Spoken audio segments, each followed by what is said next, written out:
Welcome to The Last Breakfast. Please enjoy the video. You begin by adding your email account so Outlook can work for you immediately. Go to File, Add Account, enter credentials, and let Outlook auto-configure. This saves time and prevents manual server errors. Once done, customize the default inbox view under the View ribbon to compact for faster scanning.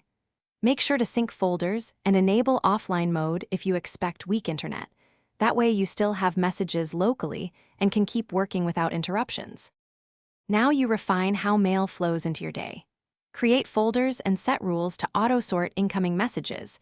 This reduces inbox noise and prevents missed items.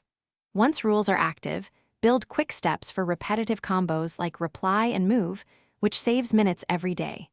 Also enable focused inbox and use sweep to delete or archive newsletters in bulk.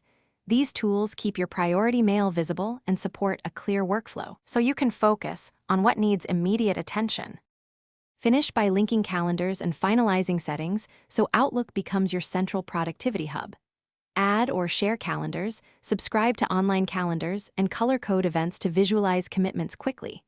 Set auto-archive schedules to move aged mail out and keep performance steady. If something goes wrong, try simple fixes first. Confirm your password, verify server info, restart Outlook, and run a profile repair from Control Panel. These steps resolve most sync and connectivity issues and get you back to work fast. Thanks for watching. If this was helpful, leave a like and consider subscribing. See you next time.